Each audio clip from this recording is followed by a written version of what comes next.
Saúdo a todos os meus queridos irmãos e às visitas que possam estar connosco esta manhã, connosco também. Àqueles que à distância nos estarão ouvindo, estarão em sintonia connosco.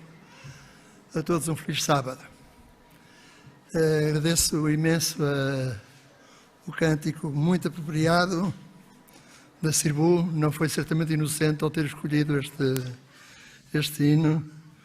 O nosso mundo está passando por uma situação extremamente trágica. Não irei falar sobre esse assunto propriamente, mas eu gostaria apenas de salientar, antes de passar ao tema, uma pequena afirmação de Erich Hartmann, um soldado aviador que teve várias intervenções, mais de 1000 e tal intervenções na última guerra, e que no final dela teve algumas frases que ficaram famosas. E ele fala acerca dos senhores da guerra, que diz o seguinte: a guerra é um lugar onde os jovens que não se conhecem, não se odeiam, se matam entre si, por decisão de velhos que se conhecem, que se odeiam, mas que não se matam.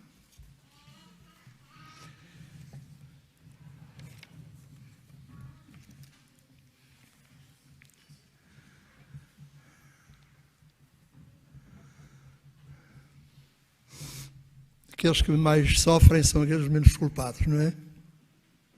Como sempre acontece.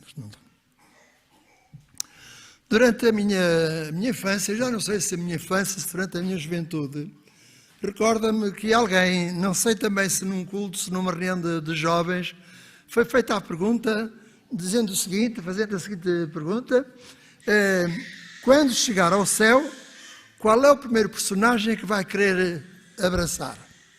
Bom, nós, se quisermos responder politicamente correto, todos nós sabemos. Nós até temos um hino que diz primeiro que ouvir o Senhor Jesus. Mas cada um de nós poderá certamente ter alguma curiosidade. Não sei se já pensaram nisso. Qual será realmente as pessoas com quem nós iremos falar, em primeiro lugar? Eu sei que o apóstolo Paulo é um personagem extraordinário. Eu tinha um professor de Bíblia que dizia que quando chegar ao céu, que vai ter o encontro com o Senhor Jesus, depois irá ter com Adão e até lhe vai perdoar por tudo aquilo que ele nos fez penar por este mundo durante todos estes séculos. Mas quando ele encontrasse o apóstolo Paulo, que ia agarrá-lo assim pelos, por muita digressão, pelos garganetes, não é, como nós dizemos, por aquilo que ele nos faz sofrer, não é? Aquelas suas frases e antíteses, não é? Isto é, não é, pecado, a graça e tudo mais. Mas não há dúvida, se já algum dia pensaram, qual seria um dos personagens que gostariam de ver primeiro. Nós, quando foi feita aquela pergunta no meu tempo de juventude, eu imaginava falar com Moisés, com Josué, com José também, com Daniel. Seriam talvez estes personagens mais simpáticos que nós gostaríamos certamente de falar. Mas com o tempo, à medida que o tempo foi passando e nós fomos conhecendo outros personagens bíblicos, menos conhecidos, menos falados, alguns deles são, por exemplo, Jabés, que ainda há bem pouco tempo foi mencionado aqui numa meditação.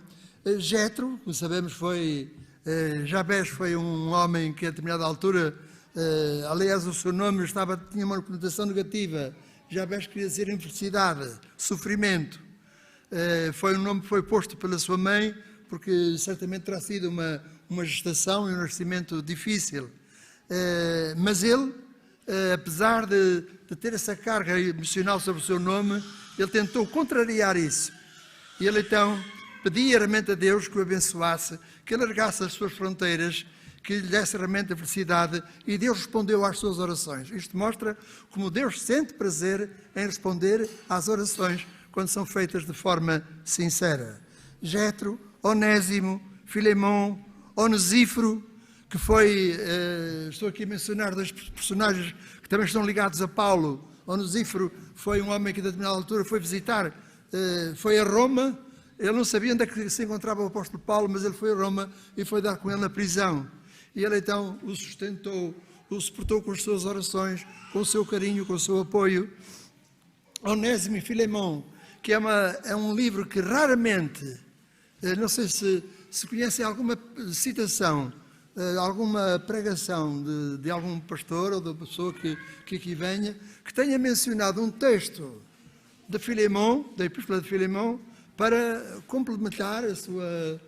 É um livro que só pode ser compreendido na sua totalidade. E é um livro de plena diplomacia, como é que se deve exercer a diplomacia. Quando ele, de alguma forma, tendo um servo, portanto um amigo, portanto, que ele converteu, que foi Filemão. Filemão era uma pessoa rica, era uma pessoa que tinha servos, que tinha escravos, e a determinada altura um dos escravos terá cometido alguma imprudência, provavelmente terá roubado o seu senhor. E quando ele se viu roubado, portanto, detectado, a única pensamento que teve foi, realmente, eu estou perdido. Só há uma pessoa que me pode valer. E então ele vai ter com Paulo, que também está na prisão. E agora, ele foi muito útil também a Paulo, que ele estava. E ele agora, Paulo pega numa carta, envia a Filemão e diz, olha, eu te envio Filemão, que de um determinado momento me foi inútil, ele foi inútil no sentido que o roubou, que prejudicou-me em alguma coisa, mas agora a mim me é muito útil. Portanto, eu peço-te que tu recebas agora, não como escravo, mas como irmão, porque entretanto Paulo converteu Onésimo na prisão. E é realmente uma forma tão diplomática. E diz, vá, se tu vais fazer isto por aquilo que eu fiz por ti, tu propriamente a mim te deves. Portanto, trata-o não como um escravo, mas agora quê? Como teu irmão. Isto quer dizer que ele teria que, portanto, perdoar a seu irmão.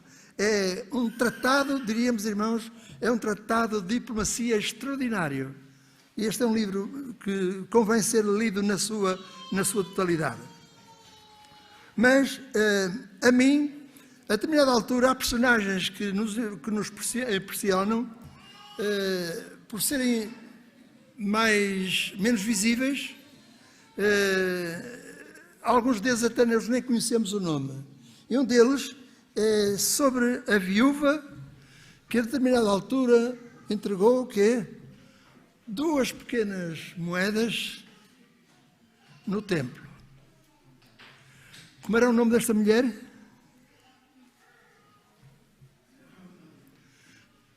Era apenas conhecida pela viúva, foi conhecida pela viúva. A pobre viúva, que ainda assim foi merecedora de ser mencionada na Bíblia, mas reparem, apenas 4 versículos no livro de Marcos e 4 versículos no livro de Lucas. Mas apesar disso, esta mulher deu lições extraordinárias que nos impressionam e nos ensinam e que nós podemos certamente esta manhã voltar tanto aos pensamentos, para os nossos pensamentos para esta história. Assim, eu não sei se um dia nós no céu encontrarmos esta pobre viúva, porque nós lá vamos conhecê-la. Não é? Nós vamos conhecê-la. Vamos reconhecer a sua história e vamos ver certamente o seu espanto de saber que no fundo tanta gente conhecia a sua história, que ela naquele tempo não percebeu absolutamente nada. Não se consta que o Senhor Jesus tenha falado com ela. Mas o que é certo é que ela faz parte das Sagradas Escrituras. E uma pequena história tem servido, este pequeno relato de 4 versículos, tem servido de inspiração a milhares e milhares de sermões pregados pelo mundo inteiro, por todas as épocas, para aqueles que se dizem e que são cristãos. Sabem que Martinho Lutero diz o seguinte: nas Escrituras, qualquer florzinha pode ser uma campina. Quer dizer, aqueles pequenos textos, aqueles pequenos versículos, como disse, têm sido realmente a inspiração para muitos sermões que têm sido pregados. Vamos ler em São Marcos, no capítulo 12, São Marcos, capítulo 12,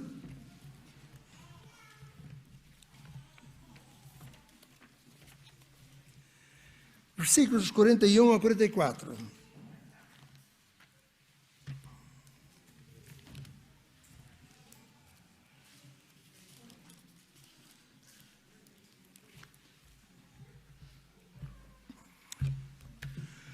E assentado diante do gasofilácio, reparem que eu já li pelo menos esta semana, esta palavra tantas vezes e não é fácil, não é? Não é fácil. Assentado diante do gasofilácio, observava Jesus como o povo lançava ali o dinheiro. Ora, muitos ricos depositavam grandes quantias. Eu quero já dizer que este sermão não tem a ver com dinheiro. Posso falar dele, mas não é isso que está em causa. Vindo, porém, uma viúva pobre, portanto, diz, observava Jesus como o povo lançava ali dinheiro. Ora, muitos ricos depositavam grandes quantias.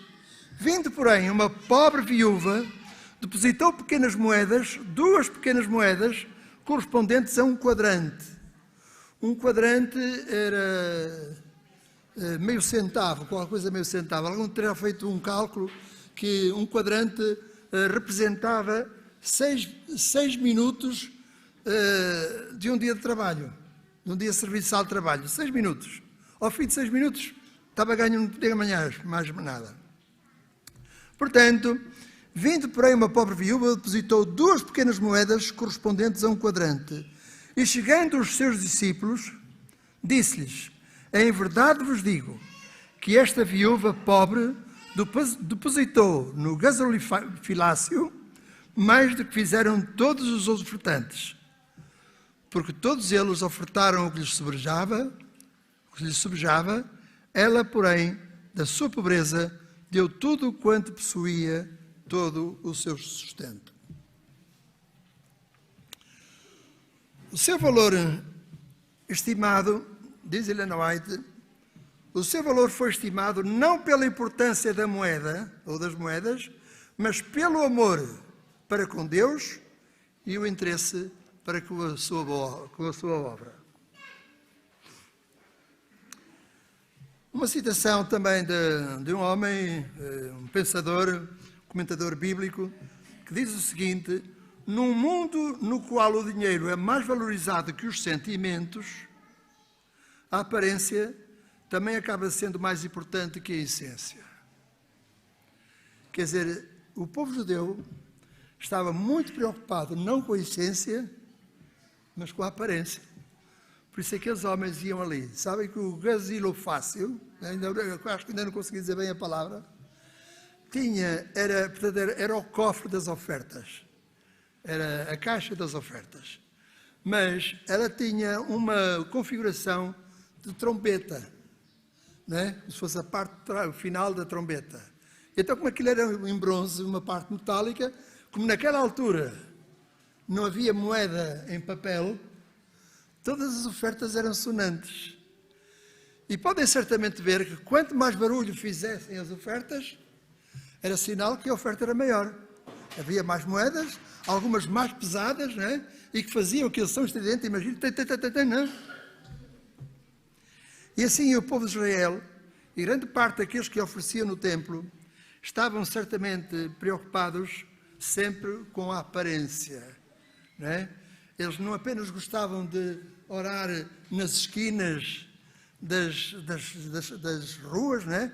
E nas esquinas porquê? Quer dizer, era ali que eles oravam, porque das esquinas tinham sempre 4 ângulos em que eles eram visíveis. Eles não eram no meio da rua, eram nas esquinas, eram nos cruzamentos. Mas eles sempre gostavam de fazer fazer alarde da sua religiosidade, da sua experiência espiritual e, neste caso, das suas ofertas também. Vamos imaginarmos, se nós nos pudermos transportar ao templo onde Jesus estava, o templo do povo de Israel. O templo era certamente uma construção majestosa, com muita beleza e com muita história. E era capaz de impressionar a qualquer adorador que ali se apresentasse. O templo era o orgulho dos judeus, mas era um sítio onde eles sentiam realmente que era a presença de Deus que ali estava. E mesmo aqueles que fizessem aquilo habitualmente ficavam sempre impressionados diante da opulência, da magnificência daquele templo. Antes de termos acesso ao templo, nós teríamos que nos dirigir aos tanques da purificação, que eram por fora. Então, ali, aqueles que se aproximavam do templo tinham realmente que fazer as suas oblações, uma espécie de purificação física, mas aquilo que Deus queria era certamente mais espiritual, mas todo o simbolismo estava lá. Eles deveriam lavar-se e então a seguir eles podiam atravessar o pátio dos gentios, entrar pela porta formosa e ter o acesso ao pátio das mulheres judias.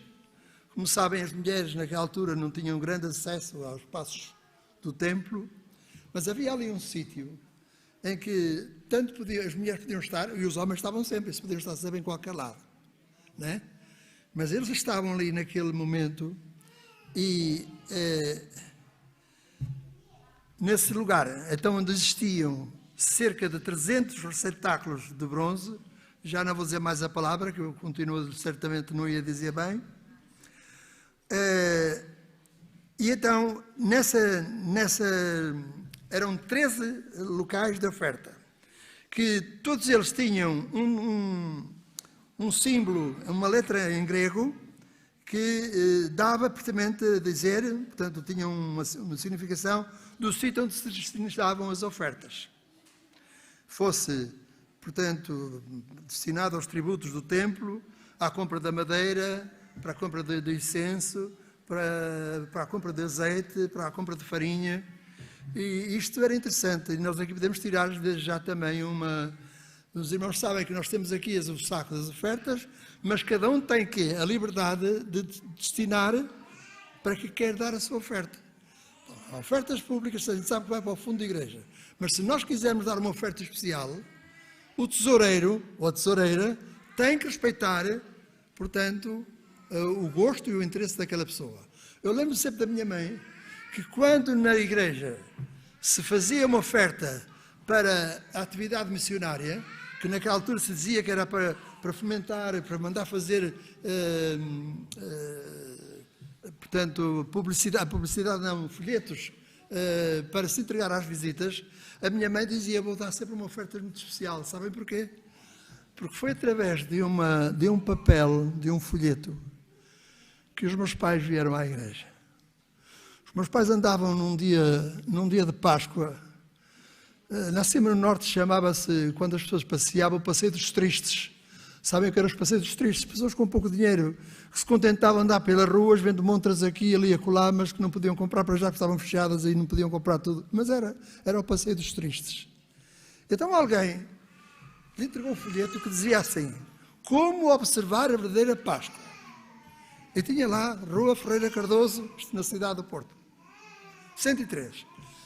E os meus pais olharam para o outro e disseram, olha, nós não temos nada a fazer, e se lá fôssemos?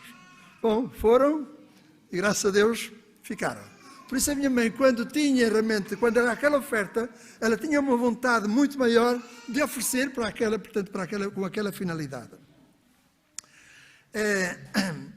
Pois bem, neste templo, por ser um lugar de grande circulação, onde circulavam homens e mulheres, era necessariamente o pátio que Jesus preferia para falar com as multidões, quando estava perto do templo. Foi ali que ele fez aquele discurso, quando ele disse, eu sou, portanto, eu sou a luz do mundo. Foi naquele encontro que ele lhe trouxeram a mulher trazida, portanto, apanhada em adultério. E outros exemplos ali, que muitas histórias se passaram realmente ali. Mas naquele dia, Jesus não estava fazendo um discurso. Eu vou pedir que leiam outra vez comigo. Como disse, à primeira vista pode parecer que isto é um culto sobre o dinheiro, mas Jesus estava em frente aos cofres, onde eram depositadas as ofertas, se depositavam ali as moedas de forma sonante, mas há uma palavra no texto que muda completamente o pensamento e a ideia, o sentido. E assentando diante do cofre das ofertas, Observava Jesus. O que é que tem a seguir? Sim. Observava Jesus. Qual é a palavra que vem a seguir? Ser uma palavra muito pequena, é uma conjugação, não é? É uma conjunção, melhor dizendo, não é? Observava como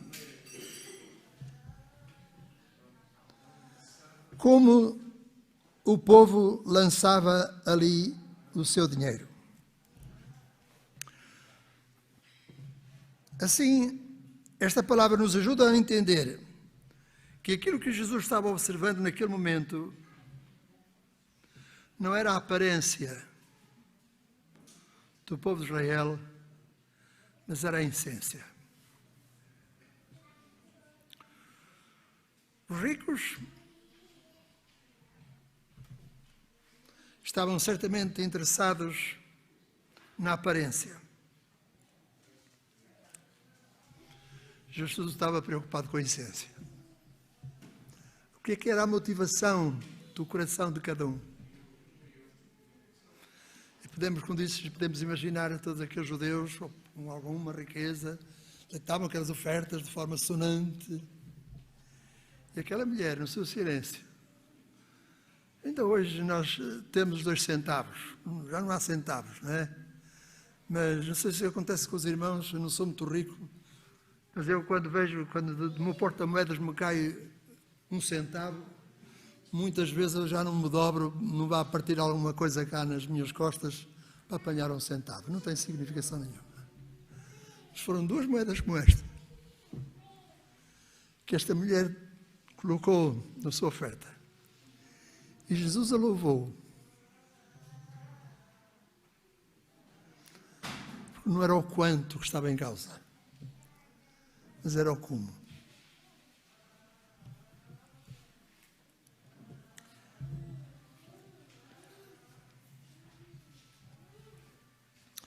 Quando nós entendemos isto, a vida cristã torna um novo sentido. Muitos de nós fomos ensinados a viver e a pensar na vida cristã apenas como um conjunto de normas, todas elas com muitos milhares de anos, portanto, milenares, portanto, com muitos milénios já, que devem ser obedecidas para alcançar um estado superior. Nós estivemos a ver isto na escola sabatina de há pouco, não é? Como nós, por mais que a gente consiga fazer, a nossa dívida para com o Senhor Jesus, para com Deus, é tão grande que por mais que a gente possa fazer, não conseguimos, portanto, diríamos, diminuir 1 centavo que seja a nossa dívida para com Deus. E às vezes nós estamos preocupados em fazer coisas, não é? Naquilo que nós fazemos ou não fazemos para recebermos, enfim, a recompensa ou também a punição. No cristianismo apresentado por Cristo, o fazer e o ser são importantes. Mas o ser cristão, o fazer, é o resultado inevitável do ser. Quer dizer, nós não devemos estar preocupados em fazer, mas em ser. Ser autênticos, sermos genuínos, sermos realmente interessados, sermos realmente honestos. Precisamos de entender realmente uma grande verdade. É que o inimigo queria que nós não fôssemos cristãos. Mas nós fomos, graças a Deus. Graças a Deus por isso que nós somos cristãos. Mas ele tenta levar-nos a olhar apenas para o quanto nós fazemos e o quanto se deve fazer. Temos sempre esta preocupação. O que é que fazemos, quando é que fazemos, quanto é que temos que fazer? Para Satanás, o importante é que nós olhemos apenas para os sábados que guardamos, quanto o dízimo e as ofertas que integramos. Desculpem lá eu falar outra vez da minha mãe. Não é muito normal, eu sei que já falei aqui nisso.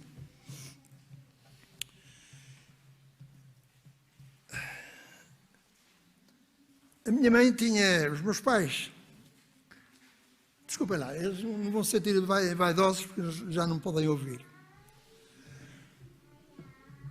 O meu pai era um simples pasteleiro. Fazia pastéis, doces. E a minha mãe fazia para as confeitarias daquela altura uma especialidade de Trás-os-Montes, onde ela era originária, que era uma massa, aquela massa das pizzas, mas chamava-se uns lanchinhos, umas lanchonetezinhas retangulares pequeninas, um lanchezinho, que por dentro só tinha, sabem o quê? Carne de porco, presunto, salpicão. Eu lembro, apesar de viver numa casa pequenina, que a minha casa na cozinha e na sala tinha presuntos pregados no teto. Eu nunca tinha comido, a minha mãe nunca tinha comido, e sabem porquê? Porque a minha mãe, muito antes, foi uma das coisas que deu uma volta quando ela veio à igreja, gostava de assistir, mas quando percebeu que as pessoas dali daquela igreja eram pessoas esquisitas, que não fumavam, não comiam, não bebiam e não comiam carne de porco, minha mãe teve um choque e foi aquilo que decidiu, sabe porquê? Porque o médico dela, muito anteriormente, a minha mãe sofria com problemas de, chamava-se na altura neurastenia, problemas psíquicos, e a médica disse, não beba vinho, não coma carne de porco. E isto foi realmente o que chamou a atenção da minha mãe. O que é certo é que o meu pai ganhava 40 escudos por dia naquela altura e a minha mãe ganhava 120 a fazer aquelas lanchonetes. Foram mudar para perto de uma padaria. A padaria, como sabem, antigamente trabalhavam, não é como agora, trabalhavam de noite, durante o dia não trabalhavam. E quando trabalhavam de fazer o pão por volta das 5, 6 horas da manhã, a minha mãe aproveitava, pagava alguma coisa a mais e aproveitava o forno para fazer a parte dela. E quando os meus pais conheceram a palavra de Deus, aquilo que não é bom para os cristãos não é bom para os outros.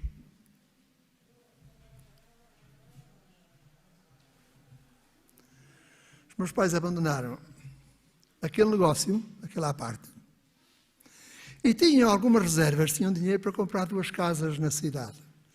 Eu tinha 4 anos, não me lembro que casas eram, nem sei onde é que eram.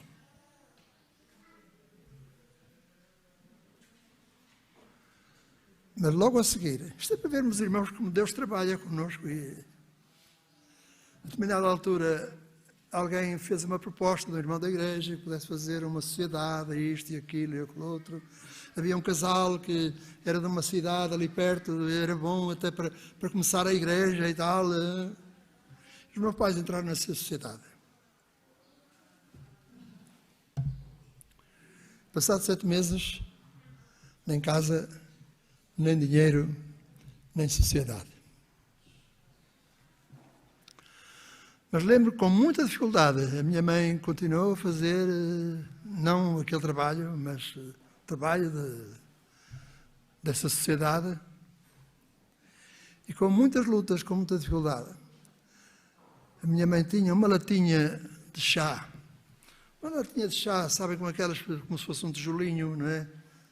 Estreitinhas, altas e guias, muito bonita. E ela metia ali os seus envelopes, os seus recibos do dízimo. E de vez em quando nós íamos dar com a minha mãe, tinha um irmão e tenho, mais velho que eu, 2 anos, a rever aquilo tudo, folheava aqueles recibos todos.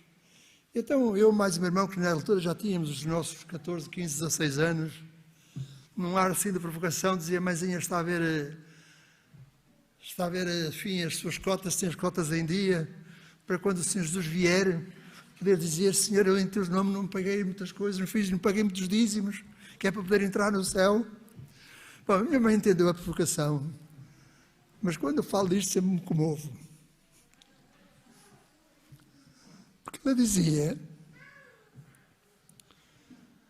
que aquilo que ela ia ver os dízimos era para ver o quanto Deus a tinha abençoado.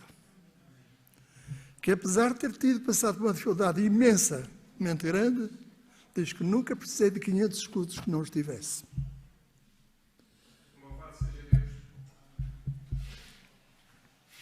E sabem uma coisa, meus queridos irmãos? Os meus pais não tiveram casa e nós também não temos casa nenhuma. Mas hoje, na cidade daquelas pessoas, existe uma igreja florescente. Ali está. Não vou dizer o que é, não precisam de saber. Se calhar a minha mãe, vai um dia encontrar-se com esta mulher e vão partilhar as duas as suas experiências.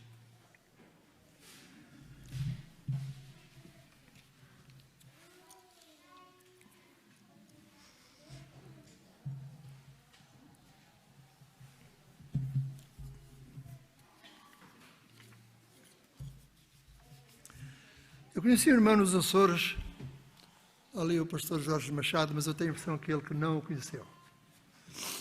Eu também já não me lembro, eu morava em frente à Mavilde e era um homem que depois do sismo ficou ligeiramente transtornado, levantava-se de noite para ir aqui, ali, acolá, à Câmara e tratar da reconstrução, não era caso para isso, ele não podia fazer nada.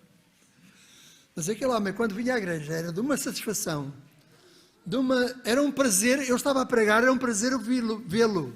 A forma como ele vibrava, cada palavra que eu dizia, ou que o orador dizia, eu estava sempre entusiasmado. E era uma pessoa que, quando eu encontrava, dizia: pastor, então no sábado nós vemos lá. E se eu calhasse de o encontrar à quinta-feira, pastor, depois da manhã é sábado. Estou a ver aqui o que é realmente a essência. Eu estava a esquecer que ele e a Sandra deve conhecer. Devia ter conhecido, eras pequenina na altura, mas devias conhecer. Estava a pensar no teu marido, mas a tua mãe certamente conheceu, não é? E era uma pessoa que me entusiasmava, a forma como ele, tão positiva, como ele vivia aquela importância do sábado. E então, diz que Lena White, voltando à questão da oferta, diz que os olhos de Deus tomam o conhecimento de cada moeda devotada à sua causa e da disposição ou relutância do doador. Quer dizer, ou nós temos uma boa disposição, ou temos uma relutância. Sabe o que é uma relutância? Eu tenho que fazer isto. Mas não estão a fazer as coisas de vontade. Eu tenho que fazer. Usar realmente de relutância. Para Jesus, não é a importância, é certamente a motivação.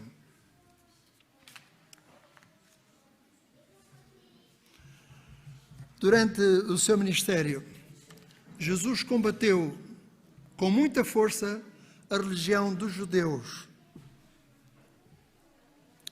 E a determinada altura Jesus teve que ser, diríamos, grave nas suas observações, dizendo que os judeus eram quê?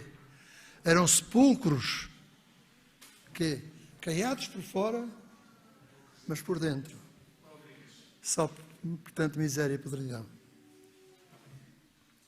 E há um texto, imagina como é que os judeus podiam ouvir estas palavras e ficarem tranquilos, não ficarem revoltados.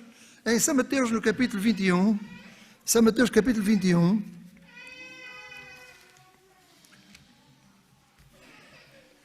versículo 31, diz: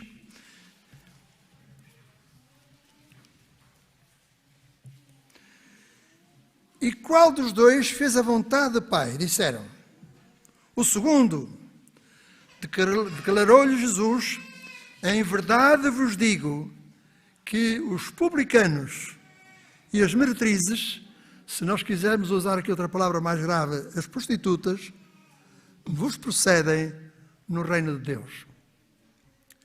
Imaginem como é que os judeus ouviam uma expressão como esta. Sabem que os judeus tinham uma ideia que era a seguinte: eles pregavam que qualquer pessoa podia tornar-se um judeu. Eles aceitavam isto. Mas poderia ser salva, menos os cobradores de impostos e as prostitutas. E foram aquele grupo de pessoas que mais facilmente foram os primeiros, não é? Maria Madalena, Mateus, Zaqueu.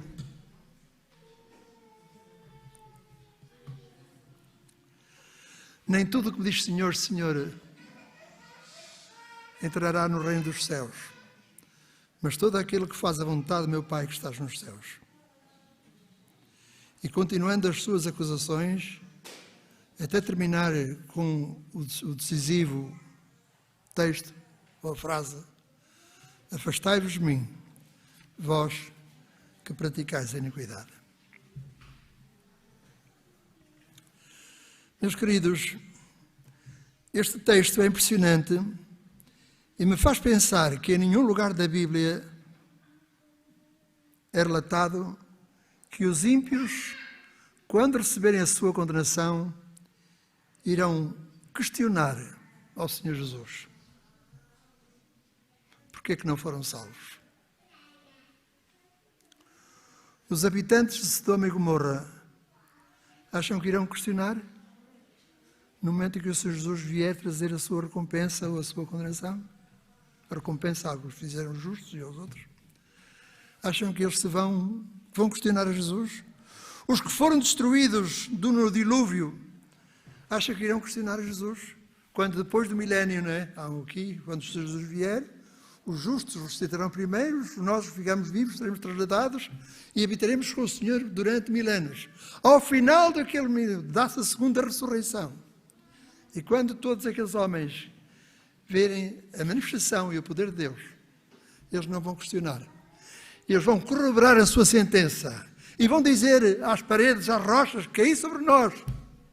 Porque eles não poderiam, eles tinham conscientes que não podiam ver e estar na presença de Jesus. Nenhum ser santo pode estar, nenhum ser humano pode estar na presença de Deus e viver. A não ser depois, certamente, da ressurreição, depois de sermos certamente purificados. Mas os cristãos que viviam da aparência, esses sim, ou os que vivem da aparência, esses sim, podem questionar. Estão a ver? Senhor, em teu nome não fizemos muitos milagres? Não fizemos muitas maravilhas? Não te demos muitas ofertas sonantes? Moedas pesadas e sonantes?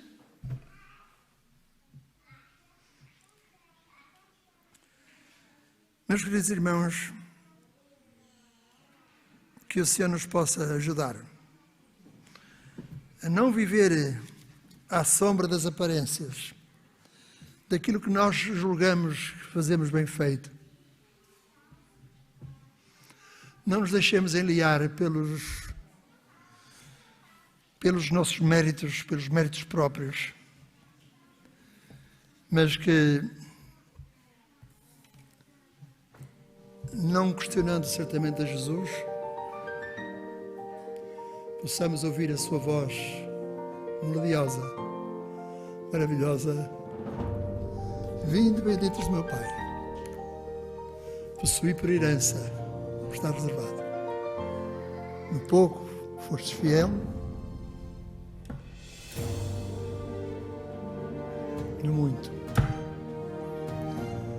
Que o Senhor realmente nos ajude, que um dia possamos estar lá e dialogar com esta mulher e ver o que ela nos inspirou no dia de hoje e outros dias quando lemos a sua história. Que o Senhor nos abençoe.